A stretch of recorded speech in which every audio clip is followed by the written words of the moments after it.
You're listening to Thrive with Jay Grayce on Thrive Talk Radio. Up next, Jay will be interviewing artist and musician Dyan Garris as she discusses her new CD, Mystics 9. Stay tuned. Welcome, everyone. It is time to thrive. I am Jay Grayce, your host, and I'm so excited that you're spending this Thursday with us. I also am super excited to have with us Dyan Garris. And for those who followed me, you know she's been on my shows before, but I'm so happy to have her. It's been years since we actually been on a show together, haven't we, Dyan? Yeah, I want to say it was 2008. Oh my God, that is a really long time. Lifetimes ago. So now here you are. I'm introducing you again, and this time we're more focused on what you've been doing lately, which is you're about to get ready to start. Your CD is going to come out soon, and that's the name of the CD is Mystic Nines, and we're going to get into that and a little bit of why you named it that. But tell us about that. Oh, yeah, well, Mystics 9, it's coming out. It's being released November 1 this year, and it was 5 or 6 years in the making. So I'm excited that it's coming out, and finally. And it's available for pre-sale on Bandcamp. So anybody that wants to pre-sale, there's a bonus track in there on the pre-sale. And all they do is just Google my name, and they'll come up with it. Oh, fantastic. Now, you've had several CDs out there, quite successful, by the way, and congratulations on that. Thank you. Yeah, and I have been honored and privileged to actually have some of those CDs, which I still play for meditation and just when I want to feel a little bit uplifted and kind of mellow at the same time. Now, I know that you've done some CDs that were specifically for clearing out chakras and healing. Am I correct in that? Oh, yeah, correct. So in 2005, I started making a series of music and meditation for chakra balance, health in sleeping, and vibrational attunement of mind, body, and spirit. So that's what that all is. It actually turned into 12 CDs. Wow. Yeah, so it's on, and then along the way I created a whole technique of balancing the chakras in 10 minutes or less. So I made a DVD with, it's a relaxation, not an instructional. And it's called Doors to the Soul. And actually I have it on sale for, I think, $10 now on my site. Yeah, because I'm closing it out. But anyway, along the way, that was the one culmination of the series. Now, how did you get into music? Sort of do a backstory, and then we can get into because one of the topic for the show is the healing power of music, and I'm a firm believer that music is quite powerful, and it definitely is healing for me. So, what got you into music? Oh, yeah, well, gee, gosh, that was a long time ago. Okay, so I was 4, and my mother bought a grand piano. She was so excited to have it delivered, and then shortly thereafter, she hired a piano teacher, only he was blind. And, yeah, it was pretty weird, as a 4-year-old. I'm like, okay. So I looked at him, and he looked at me, and like, I made him take his glasses off. Poor man.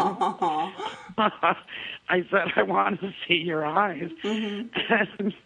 And so he did. He obliged me, and I said to him, well, how are you going to teach me how to play this piano if you can't see? And he said, well, that's easy. He took my hands and put them on his, and he said, well, we don't need to see. We feel the music. And that's where I started. But I also played the violin, so I was nice.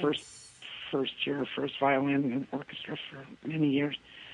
But yeah, that's where it started. A blind piano teacher, huh? Wonderful. How wonderful that story is.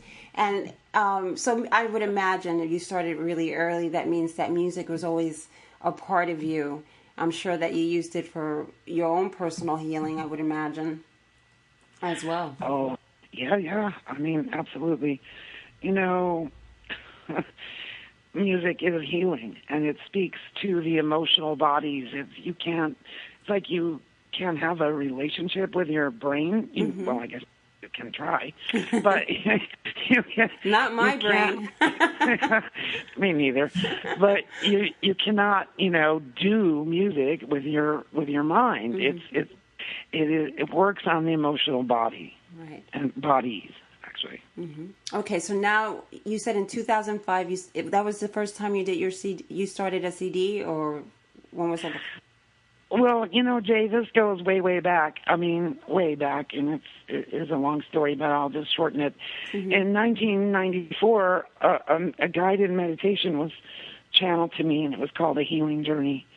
And so I, being a girl who just follows the directions from Spirit, I said, okay, I'll channel this thing, and, so I did, and I taped it and everything, and tried it with my friends, and some amazing, crazy things happened. But anyway, that's what started it. Okay.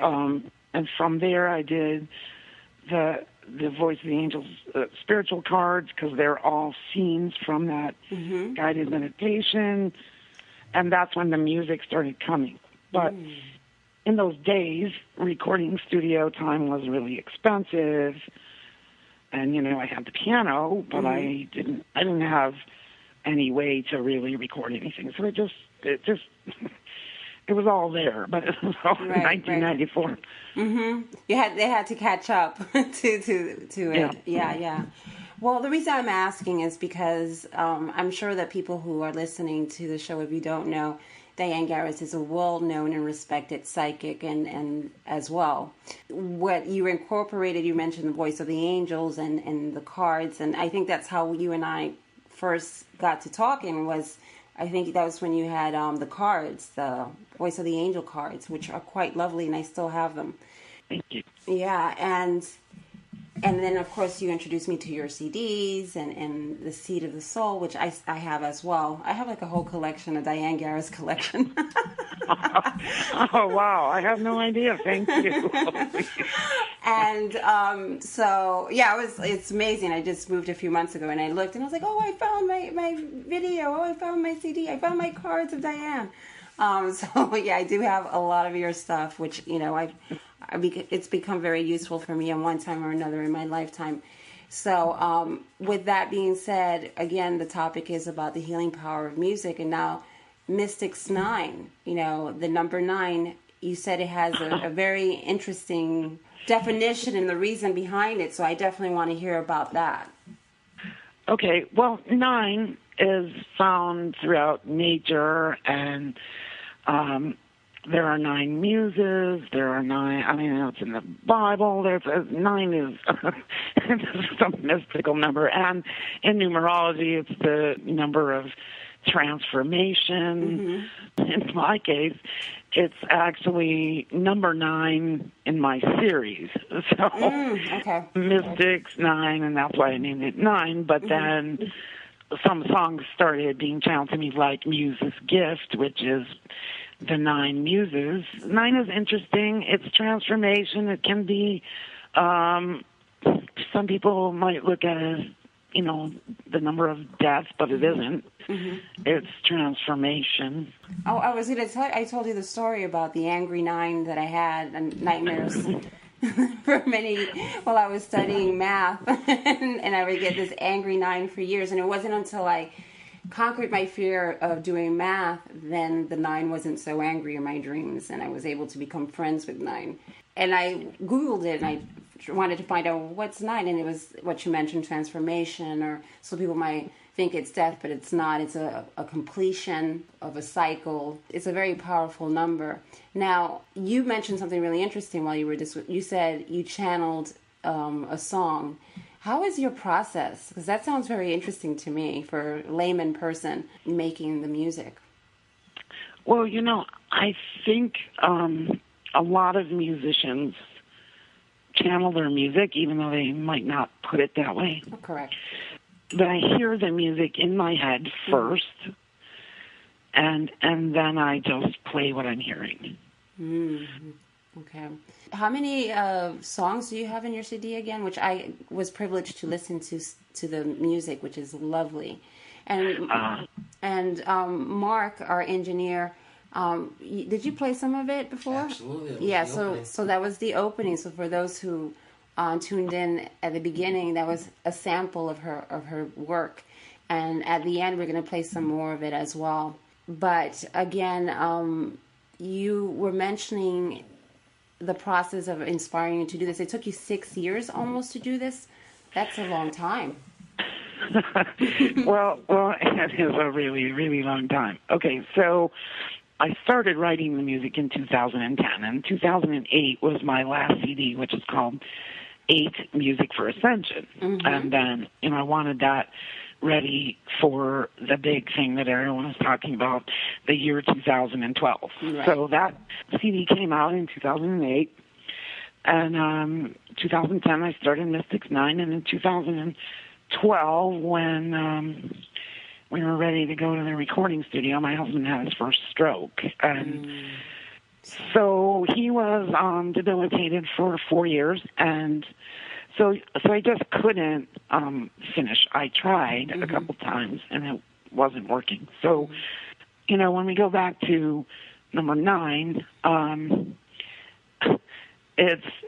it's universal love, it's faith, it's karma, it's spiritual awakening, and it's the ending of things and the beginning of new. So it's timely there with this whole thing that, and he has, recently passed on, as you know, but it's just like the perfect timing, God's perfect timing, right, to bring this out. For those people who may be going through something really tough, I think this is a perfect CD. I think it's very uplifting. It allows you to meditate without trying, I think. That's it. That's the only way I could say it. That's exactly it. I wanted to. It was my first real album that was purposefully apart from the series, which is 1 through 8, and it ended in 2008. So it isn't just relaxation music. I feel like it's hope and joy and overcoming everything and coming out of the box and coming out of the gate, and it's up tempo, definitely. Yes, definitely. I agree with you a lot more. I think it's definitely different from your other work, I think. Yeah. And purposefully, wonderful. Yeah. And for you, doing the music and channeling the music and listening to it, when you first listen to it, the whole finished product, is it like you're listening it like the first time, like I would listen to it, or do you listen like, oh yes, I know, now this is? Well, you have to remember, I hadn't heard it in 4 years. I hadn't heard because it was breaking my heart. I couldn't even listen to it. And I remember when my husband was here and he had heard the first couple of songs, and he had not had a stroke yet. That was in 2010. And he said to me, oh my gosh, this is going to be a fabulous album. And he was so excited about it. And then, but he only really got to hear a couple of the songs. And but I will say it was a very healing experience, and the timing again, it's very, very healing too. So, yeah. So when I first heard it, I was like, wow, okay, that's kind of good. If I do say so myself. Well, I haven't heard it in so long, and you don't know, and you lose the continuity of it, sure, and you're like, because the album, when you're producing an album, you're doing it in a it tells a story. So this album is meant to be, it leads you on kind of a mystic's pathway. Come inside my mystical dream and see how things are in here. Nice. Well, it sounds lovely. At least it's not chaotic or anything. It was just quite lovely and relaxing and uplifting. Well, I think sometimes it's just like life. Sometimes it's really, really up. Sometimes it's just very chill. And sometimes it's a little bit like thought-provoking. Yeah. And, like I said, this topic, which is, the power of music and the healing powers of music, is something that I'm going to be touching on frequently on this show, doing a segment on it, because, I told you about the fact that people use music for patients who have Alzheimer's, kids who have autism. There's so many things that now science is starting to sort of pay attention to and sort of find the ability to back it up. Something that I think some of us already knew, that yes, music has a lot of potential and power to heal and reach people when they're struggling, when their bodies are sort of giving up on them, and it's a form of communication. Well, I may have told you that I have a personal experience with that, because... Please share. When my husband first had his stroke, and it was, I'm talking really bad stroke. I found this person on the floor it was where he had been for hours. Oh my God. I did not think it was recoverable, and then, I saw him have 4 more strokes in the hospital bed. And this, of course, went on for 4 years, and then there was a brain hemorrhage. But my point is, I looked at, they bring the speech therapists and all the team in right away, the recovery team. I looked at the speech therapist, and I said, is this even recoverable? And she said, well, you'd be really surprised at what is recoverable. And she said, there's a lot of research about how music can help the person recover. And I was like, really? How is he even hear this? What are you talking about? So, right. I know the healing power of music myself, but for something so debilitating, I couldn't really, I wasn't connecting that dot, right. about, how does that work? So along the way, I found out how it works, because what they do is, instead of, you talking to the person, because they have to figure out how to talk again. Yes, yeah. And so if you frame that in a musical kind of way, the brain responds to, these are the studies they did, the brain responds to that differently than if you just speak it. Right. And so we did a lot of exercises with that, and just one simple example, I try to ask him, so name these things that you're having for breakfast. And, of course, he couldn't do it, because one of those things was initiating. He couldn't initiate the words. And so right from the beginning, I taught him, and I can't sing a note, but I was like, coffee, kind of sing-songy. I go, coffee and orange juice, and he repeated it, and he goes, coffee and orange juice. Wow. So when I said, what are you having for breakfast? And regardless of what was in front of him, he would go, coffee and orange juice. But he was able to speak it and actually communicate, which is amazing.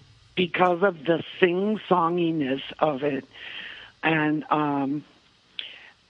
just, it's interesting, too, because he was kind of this big Elvis fan. And I tried playing that for him, and he just didn't want anything to do with it. But I tried, things like from way back, songs by people in his era, like Bing Crosby or so. Okay. So like White Christmas. And he could actually sing every verse to that song. He could sing it. Wow. I was shocked, but he didn't know my name. Isn't that interesting? Right. He couldn't say my name, didn't know my name, knew his coffee and orange juice, and knew his Bing Crosby song. But he was able to communicate, and that's amazing. And I think it just echoes what, I think now science is sort of catching up, like I said, to the fact that, yes, the brain is a interesting and mysterious organ. It just is. And we still have no idea how it operates. Well, you know what they told me? So in a stroke situation, and by the way, my husband also had Alzheimer's. So in this situation, the brain starts growing kind of new branches and new trees and more, it starts making new pathways. Okay. And when you use music for that, it accelerates that process. That's the way it was explained to me. Wow, that's very interesting.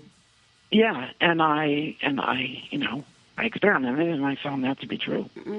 It's something that I'm going to see what I can do in bringing more about that, because I find that fascinating just personally. And if anyone is going through something like that, you might want to go and experiment as well and try music. I really, really think it's a wonderful tool to use. I know personally I've used it when I was in a deep depression, and that was my only venue. I used music to express how I was feeling through dancing. That was my way of expressing all that anger and sadness and grief that I was experiencing, and it really did save my life. Oh, wow. Yeah. Wow. Yeah. And wow. Well, see, what music does, it like I said, it works on the emotional bodies. But the other thing is that it's a connective thread between those emotional bodies and all those chakras and the heart and the brain and the linear mind. So there's a connective thread. And so it's not. It's working on a bunch of different levels, right? At the same time. And also, the word vibration and frequency, which music has a frequency and it vibrates. And I know you've used it in the past for the chakra balance CDs, right? Right. Well, it's an interesting thing, Jay, because when I sat down to do the series way back there, whatever it was, all those years ago, the information that was out there when it was taught to people was, okay, chakra 1 vibrates to the note of, C, and chakra 2 vibrates to this note, and on up the scale. And so I sat down to do it. I'm like, okay, that is not right. That is not right. That has shifted and changed somewhere. And so I asked my angels, what is give me the correct frequency that is now vibrating with the chakras. And they did. And it's slightly different. It's kind of reminds me of, NASA just changing all the astrological signs. Yes, and thanks a lot for that. Now I'm all confused. Like I needed help with that. Well, it's really not. Astronomy and astrology are not the same. So what they're really trying to say is because the Earth's axis has shifted, then some of these other frequencies have shifted. It's kind of, they're just saying it maybe in a way different way is confusing people. But it's the same with musical notes. Every note corresponds to a chakra. And whatever you were taught years ago is not really the note. So like, for example, in the heart chakra, I want to say, and this is way back now, that I was really focused on which exact notes went where. But I want to say it was the note of, I think people were taught that it was F or G. Okay. And I'm like, okay, well, that's not it any longer. It's F sharp. So it's a slight difference is what I'm trying to say. Right. And just like the slight tilting of the Earth's axis, we don't necessarily know about it or feel it, but it has shifted. And I think I feel it. I think I felt it. yeah, I mean, everything's changing and everything's in flux all the time, but it doesn't mean we're the sign of Orpheus or whatever. Right, that's what it is. I was trying to figure out the name, something like that. Yes. It's like, what is that? All of a sudden, it was from Capricorn. Now I'm a Sagittarius. I don't know what's happening to this world. Well, shifting and changing. So, what do you have? Do you think that you're going to do another CD? Oh yeah. Yeah. Yeah. Oh yes. I have. Yes, I have that already in the works here. Uh-oh. Yeah, two of them. One of them I'm doing with a vocal partner who is, oh gosh, she's an amazing vocalist. Her name is Margot Joy, and we're going to be doing a twin flame and soulmate healing CD because nice love songs for the healing of twin flames and soulmates because that is so needed, that healing between those. So yeah, we're going to be doing that. Probably, I can't wait. Hopefully ready next year, maybe. And then I have another one too, but it's going to be strictly relaxation. Nothing like Mystics 9. Okay. Just relax. You're going to just chill on that one. Yeah, it's going to be chill. I can't wait for those. I know that you had, I think it was on 8, the CD 8 that you had a vocalist in one of the tracks. Which one was it? Two. So one of those songs, or you know what? No, it was 4 tracks. So Call Om. Yes, beautiful. I loved that song. Yeah. Yeah. Well, you know what? We talk about healing power of music. We sent her into the vocal booth, and she's like, "Well, I don't have a melody line." So just go in there and tune with your chakras, okay? Make it work. Right. I kind of gave her, I'm like, look, this is what I want you to say for this chakra, and then this is what but kind of had it. But she's like, I don't have a melody line. What are you talking about? Well, when she did, her name is Amber Norgard. Okay.